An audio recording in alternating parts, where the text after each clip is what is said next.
guys, உங்களுக்கு தெரியுமா நம்மளோட ஃபர்ஸ்ட் அலாம் கிளாக் முதலாக கிரீக் மக்களால் தான் கண்டுபிடிக்கப்பட்டதாங்க. பிளாட்டோ அப்படின்ற ஃபிலோசோஃபர் கிமு 400 வருஷத்துக்கு முன்னுக்கு ஒரு வாட்டர் கிளாக் வச்சுருந்தாராம். அந்த வாட்டர் கிளாக் பார்த்தீங்கன்னா விசில் போல் ஒரு சவுண்ட் கொடுக்குமாங்க. அந்த சத்தத்தில் அவரோட லெக்சரிங்க்கு போவாராம். அப்படி தான் இந்த அலாம் கிளாக் கண்டுபிடிக்கப்பட்டதா. இமேஜின் பண்ணி பாருங்க, 2400 வருஷத்துக்கு முன்னாடி மக்கள் சரியான நேரத்தில் எழுந்திருக்க எப்படி கஷ்டப்பட்டிருப்பாங்கல்ல.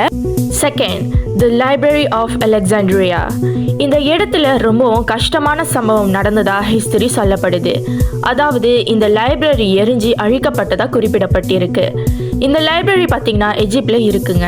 இந்த லைப்ரரியில் தான் நம்ம உலகத்துக்கு தேவையான நாலேஜ் எல்லாமே இருந்ததா சொல்லப்படுது. சுருக்கமாக சொல்லணும்னா பல நூற்றாண்டுகளுக்கு சேர்த்து வச்ச அறிவும் ஞானமும் நெருப்பில் அனைத்தும் அழிஞ்சிருச்சு. இது இந்த உலகத்துக்கு ஏற்பட்ட பெரிய இழப்புன்னு சொல்லலாம். கேட்கவே ஆச்சரியமா இருக்குல்ல. இது போல இன்ட்ரெஸ்டிங்கான இன்ஃபர்மேஷனை தெரிஞ்சுக்கணும்னா மறக்காம நம்ம சேனலை சப்ஸ்கிரைப் பண்ணி வச்சுக்கோங்க. தேங்க்யூ, பாய்.